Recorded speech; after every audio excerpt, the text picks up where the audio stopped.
So ayan, magandang araw. So ngayon meron tayo ngayong kakaibang tanggap ngayong araw na to. So ito ang cliente nga natin ngayong araw. So yan, butas na piston. So bale, usually alam naman natin na hindi naman talaga dapat weldingin yung mga ganitong parts. Kasi napaka-delinquente nito. So kaso nagpupumilit yung may-ari. Kasi nabutas nga to sa pagtesting. Itong piston na to ay ginagamit sa karera sa dagat, yung mga bangka.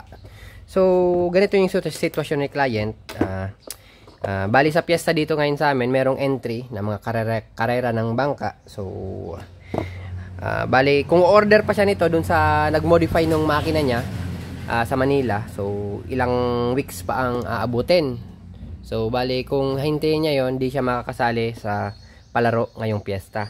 So hindi naman daw siya makikipustahan. So okay lang kahit yung trabaho natin pumalpak. Basta ang gusto niya lang, ma-enjoy niya yung piyesta, makasali siya. Malay nyo, pala rin during the race, hindi bumutas yung welding natin kasi papakapalin natin ng konti dito sa ilalim. So yun yung wini-wish ng may-ari. So no warranty kasi yung may-ari, yung client natin, yung magre-risk para makasali lang siya. So yan, nakakatuwa yung gagawin natin ngayon. So weweldingin natin tong butas ng piston para makasali lang si client. Gagawin natin ang lahat na mas mapatibay pa itong piston na to. So yan, itong piston na to, modify kasi siya. Kaya siya nabutas kasi nakita nyo yung second ring. Yung second ring niya, yan yung ginawa niyang primary ring. Bali nag-iisa na lang yung kanyang piston ring tsaka yung oil ring. Ito yung butas nung dating first ring.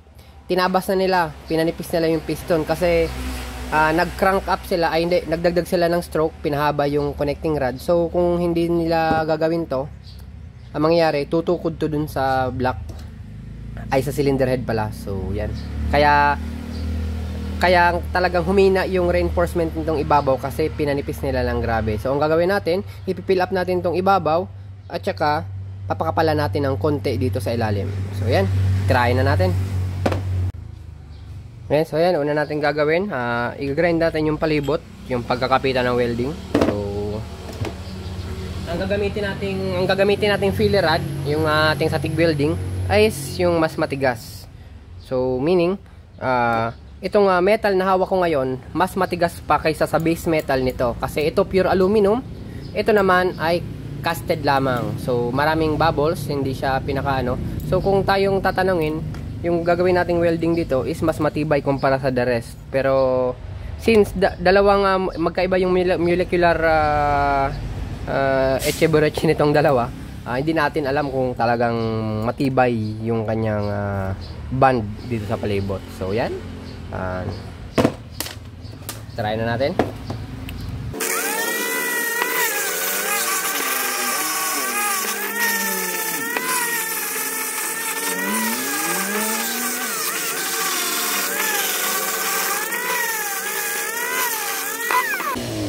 Yan, kung makikita nyo kung gaano nakanipis yung part na to, ganyan nakanipis yung piston na to. Kaya may mataas talaga ang chance, dahil sa performance ng makina, mataas ang chance na mabutas talaga tong parte ng piston. So pero normal naman yung kasi sa race, halos ilang beses mo lang naman gagamitin yung mga ganitong parts, tapos magpapalit ka na ng bago.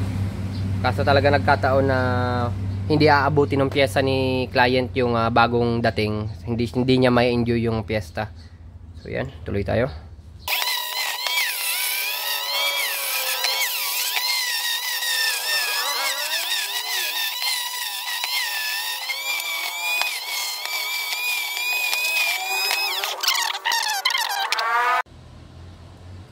Yan, so yan, tirahin na natin.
Yan, so ayan, medyo malamig na. Nilagay ko na yung pin, yung kalahati lang muna, pero halos saktong-sakto talaga yung connecting rod dun sa kapal ng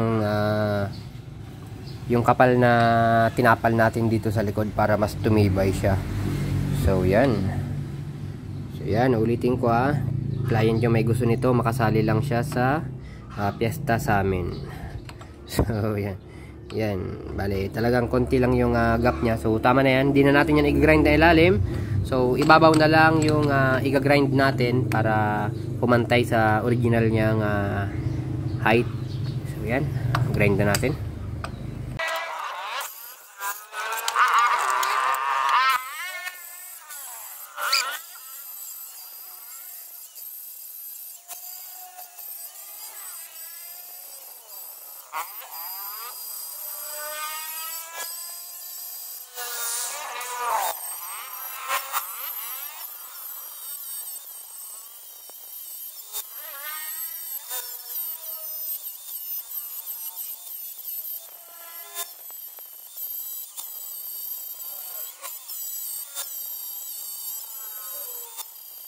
Yan, so yan, tapos na.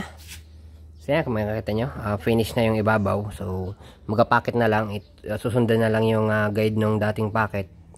Bale, sasabi nila sila na lang daw ang papacket kasi sila yung magsusukat dun sa engine kung saan parte yung tumutukod sa valvula. So hindi natin yan pwedeng pakialaman, sila na daw ang bahala. Bahala na sila. Basta yan, okay na yan, makapal na yung likod.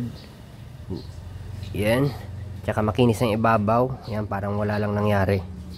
So yan. Thank you.